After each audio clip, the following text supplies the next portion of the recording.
નમસ્કાર. હવે તમારા લોકોની શૈક્ષણિક વર્ષ 2026ની જે મેડિકલની કાઉન્સેલિંગ પ્રોસિજર થવાની છે એની અંદર 3 મેજર ચેન્જીસ છે એ કરવામાં આવ્યા છે. તો એ શું ચેન્જીસ છે એની સંપૂર્ણ માહિતી આપતો વિડીયો બનાવવામાં આવ્યો છે અને તમારા લોકોની કાઉન્સેલિંગની પ્રોસેસ હવે ક્યારે ચાલુ થશે એની પણ સંપૂર્ણ માહિતી આપતો વિડીયો છે એ બનાવવામાં આવ્યો છે. તો તમે જોઈ શકો છો કે કાઉન્સેલિંગમાં જે ચેન્જીસ થયા છે એનું જે પરિપત્ર છે એ 2 પાનાનો છે. હવે એને મેં સાવ સરળ રીતે ગુજરાતીમાં છે એ મેં બનાવીને રાખેલો છે. તો એ હું તમને આ વિડીયોમાં સમજાવું.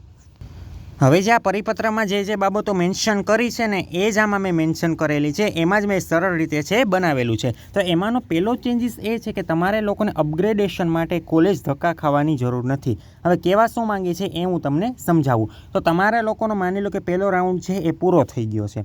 પહેલા રાઉન્ડમાં તમને લોકોને કોઈ પણ કોલેજ મળી ગઈ છે. હવે એ કોલેજથી તમને સંતોષ નથી અને તમારે લોકોને જો બીજા રાઉન્ડમાં જવું છે, ખાસ સમજો, પહેલા રાઉન્ડમાં જે કોલેજ મળી ગઈ છે એમાં તમને સંતોષ નથી, હવે તમારે બીજા રાઉન્ડમાં જવું છે તો તમારે લોકોને પહેલા રાઉન્ડનું એડમિશન છે એ તમારે ફરજિયાત કન્ફર્મ કરવું પડતું. ક્લિયર થઈ ગયું? એટલે પહેલાં શું કહેવામાં આવ્યું કે અપગ્રેડેશન પસંદ કરો છો, એટલે કે બીજા રાઉન્ડમાં જો તમારે તમારી કોલેજ છે એ અપગ્રેડ કરવાની ઈચ્છા છે તો તમારે શું કરવાનું છે, તો અપગ્રેડ પ્રોસેસ પસંદ કરો. પણ પહેલી કોલેજે તમારે રૂબરૂ જઈને તમારે એડમિશન છે એ તમારે કન્ફર્મ કરવું પડતું. પણ હવે તમારે નવા ચેન્જીસ મુજબ શું થશે કે તમારે કોલેજમાં રૂબરૂ જવાની જરૂર નથી. તમે અપગ્રેડેશનનો ઓપ્શન પસંદ કરો છો તો તમારે કોલેજમાં રૂબરૂ જવાની જરૂર નથી. સિસ્ટમમાં તમારો પ્રવેશ છે ઓટોમેટિક જ છે માન્ય રહેશે. એટલે MCC દ્વારા છે એ સિસ્ટમ વિકસાવવામાં આવશે કે તમારે લોકોને શું કરવાનું રહેશે, અપગ્રેડ માટે તમે જાઓ છો તો તમારે લોકોને છે ક્યાંય પણ રૂબરૂ જવાની જરૂર નથી, ઓનલાઈન જ છે તમારી પ્રોસિજર થઈ જાય.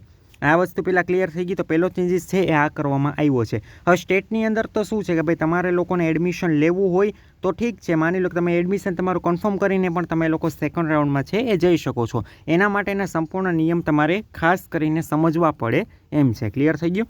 હવે બીજો પ્રશ્ન એ છે કે સીટ રદ કરવા માટેની ઓનલાઈન સુવિધા. હવે માની લો કે તમે લોકોએ પહેલો રાઉન્ડ તમારો ચાલુ છે. હવે પહેલા રાઉન્ડની અંદર તમને લોકોને કોઈ પણ કોલેજ મળી ગઈ છે.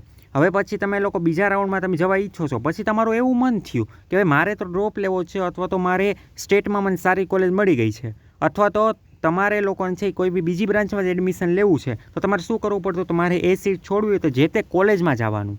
એ કોલેજમાં જઈને તમારે કાગળો અને રાજીનામું છે એ આપવું પડતું હતું પહેલાંની સિસ્ટમમાં. પણ હવેની સિસ્ટમમાં શું થશે, ઘેર બેઠા તમે MCC પોર્ટલ ઉપરથી ઓનલાઈન તમે રિઝાઇનેશન છે એ પણ આપી શકો છો. ક્લિયર થઈ ગયું? આ રિઝાઇન માટેના પણ નિયમો છે. દરેક રાઉન્ડ પછી તમે રિઝાઇન ન આપી શકો. એ નિયમ તમારે વ્યવસ્થિત રીતે છે સમજવા પડે એમ છે.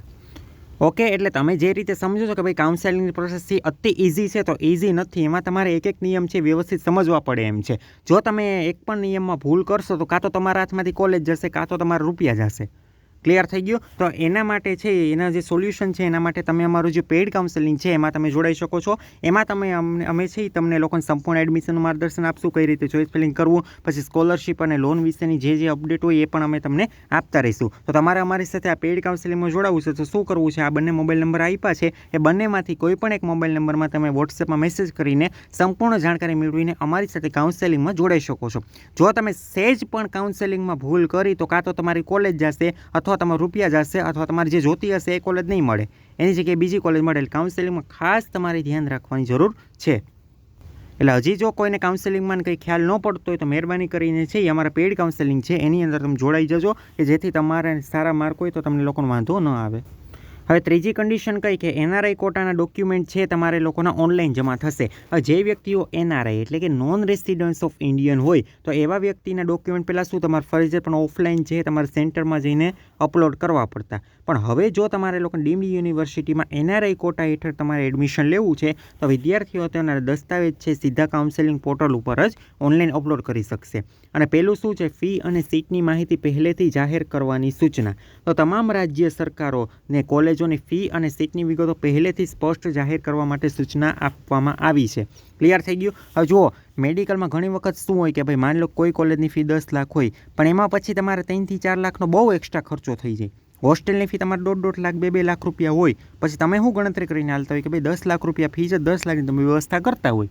હવે એમાંય તમારે 3 થી 4 લાખનો એક્સ્ટ્રા ખર્ચો, તો વિદ્યાર્થી અને વાલીને છે એ ખ્યાલ પડી જાય કે ભાઈ અમારે આ કોલેજ છે તો એની હોસ્ટેલ ફી આટલી છે, મેસ ફી આટલી છે, એક્ઝામ ફી આટલી છે, તો એ પ્રમાણે તમારે એ કોલેજમાં લેવું કે નહીં એ પ્રમાણે તમને જાણકારી છે એ સ્પષ્ટ કરવા માટે સૂચના આપવામાં આવી છે, કે જેથી વિદ્યાર્થીઓ છે એ સાચો નિર્ણય લઈ શકે.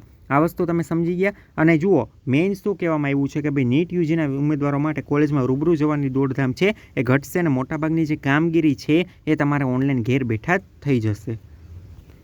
હવે તમે કોઈ પણ બ્રાઉઝર તમારા મોબાઈલમાં ઓપન કરશો ને એમાં તમે લોકો MCC આટલું લખશો એટલે તમારી સામે આ રીતનું પેજ છે એ ઓપન થાય છે. એમાં તમારે લોકોને મેડિકલ કાઉન્સેલિંગ કમિટી છે એમાં તમારે જવાનું છે. હવે જેવા તમે જશો એની અંદર તમારે યુજી મેડિકલ છે એની અંદર જવાનું છે. તો તમે જોઈ શકો છો કે લેટેસ્ટ ન્યૂઝમાં અત્યારે કંઈ આવતું નથી. એ લોકોએ ડેટા છે એ સંપૂર્ણપણે હટાવી દીધો છે. કરંટ ઇવેન્ટ લખ્યું છે એમાં NRI કેન્ડિડેટ માટેની કઈ કઈ એલિજિબિલિટી છે એની પણ માહિતી આપવામાં આવી છે. ઈ સર્વિસમાં એ લોકોએ કાઢી નાખ્યું છે candidate activity board will updated soon.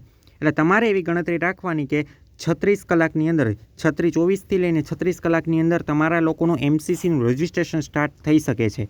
એટલે જે પ્રમાણેના ડોક્યુમેન્ટ્સ ઘટતા હોય એ પ્રમાણે મહેરબાની કરીને છે એ તમે ડોક્યુમેન્ટ અત્યારથી તૈયાર રાખો.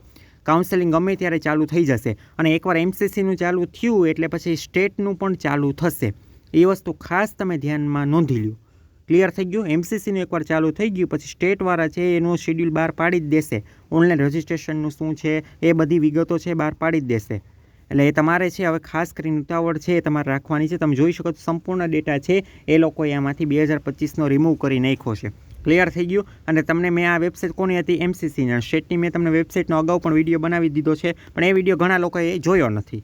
તો ફરીથી હું કહી દઉં છું કે અંડર ગ્રેજ્યુએટ એડમિશન એમાં તમારે મેડિકલ અને ડેન્ટલ એની અંદર તમારે આની અંદર છે સંપૂર્ણપણે અપડેટ આવશે. ક્લિયર થઈ ગઈ આ વસ્તુ? તો હવે ટૂંક જ સમયની અંદર તમારી કાઉન્સેલિંગ છે ચાલુ થવાની છે. એટલે મહેરબાની કરીને ડોક્યુમેન્ટ તૈયાર રાખો. અને આવી જ માહિતી માટે ચેનલમાં નવા હોય તો ખાસ કરીને ચેનલ લાઇક શેર અને સબસ્ક્રાઈબ કરવાનું ના ભૂલો. અને તમારે આવી જ માહિતી માટે અમારા વોટ્સએપ ગ્રુપ તથા વોટ્સએપ ચેનલમાં જોડાવવું હોય તો બંનેની લિંક નીચે ડિસ્ક્રિપ્શનમાં આપેલી છે ત્યાં જઈને જોડાઈ શકો છો. અને એ સિવાય જે વ્યક્તિઓ પેઇડ કાઉન્સેલિંગ જોડાવા માંગતો હોય વહેલી તકે અમારી સાથે મેસેજ કરીને જોડાઈ જાય.